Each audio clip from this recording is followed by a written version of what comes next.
যে এই ক্ষমতার সাথে জাদুর কাঠি মধুর কাঠি যুক্ত।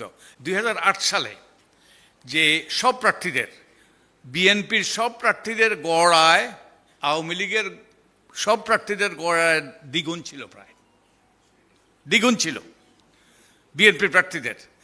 তারপরে 2024 পর্যন্ত যখন আওয়ামী লীগ শেষবার নির্বাচন করে, তখন আওয়ামী লীগের প্রার্থীদের সম্পদ, সব প্রার্থীদের গড় সম্পদ আকাশচুম্বী হয়েছে, আকাশচুম্বী হয়েছে।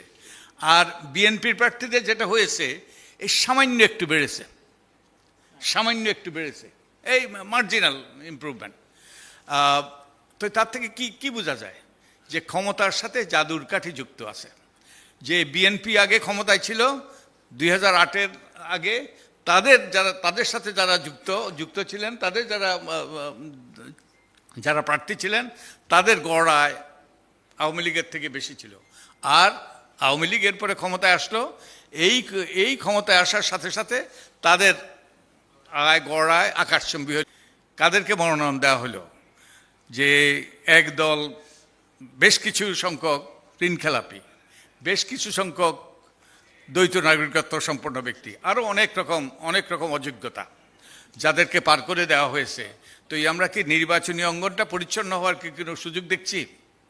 তারপর রাজনৈতিক অঙ্গন অপরিচ্ছন্ন, দুর্বৃত্তায়িত রাজনৈতিক অঙ্গন, আমাদের নষ্ট রাজনীতি, আমাদের রাজনীতিটা ব্যবসায় পরিণত হয়ে গিয়েছে। এখন যে অর্থবিত্তের মালিক হওয়ার মোক্ষম উপায় হলো রাজনৈতিক ক্ষমতা।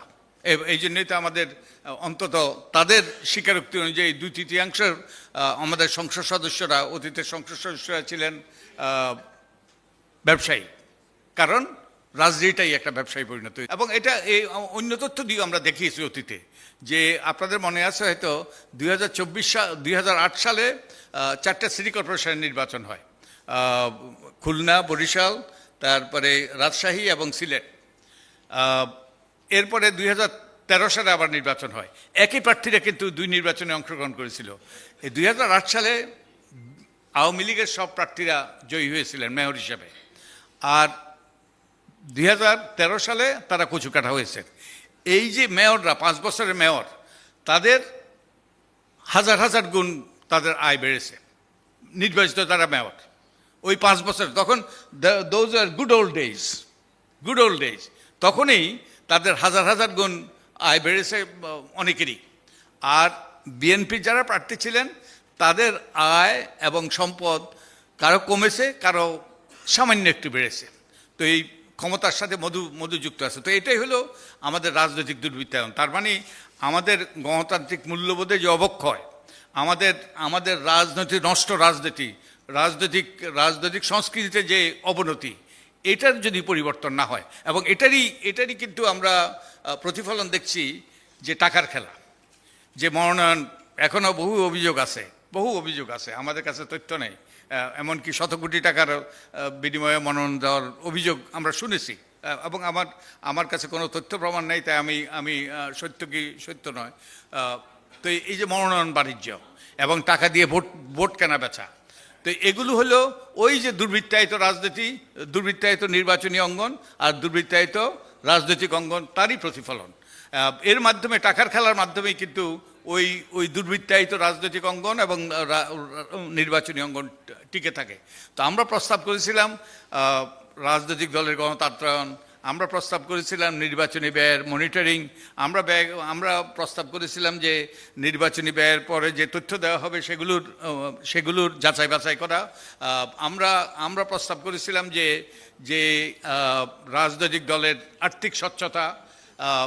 দুর্ভাগ্যবশত এই প্রস্তাবগুলো অধিকাংশই, প্রায় সবগুলোই গ্রহণ করা হয়নি। তো এটা হলো বাস্তবতা। তো আমরা যদি আমাদের গণতান্ত্রিক মূল্যবোধের পরিবর্তন না আনতে পারি, এই যে গণতান্ত্রিক মূল্যবোধের পরিবর্তন, যে আমরা সবাই মিলে ঐক্যবদ্ধ হয়ে আন্দোলন করেছি, কিন্তু এখন যে বিভক্তি, যেমন আমরা সুজনের পক্ষ থেকে আমরা এই যে রাজনৈতিক দল প্রার্থীদেরকে জনগণের মুখোমুখি করার চেষ্টা করি, এবং অনেক জায়গায় কিছু দলের সদস্য বলছে অমুক দল আসলে আমি আসবো না, কিংবা অমুক প্রার্থী আসলে আমি আসবো না। তো এটা গণতান্ত্রিক সংস্কৃতির সাথে সঙ্গতিপূর্ণ নয়। তো আমরা আশাবাদী হতে চাই, আমিও দেবপ্রিয়র মতো আশাবাদী হতে চাই। তো আমরা ভালো একটা নির্বাচন হোক।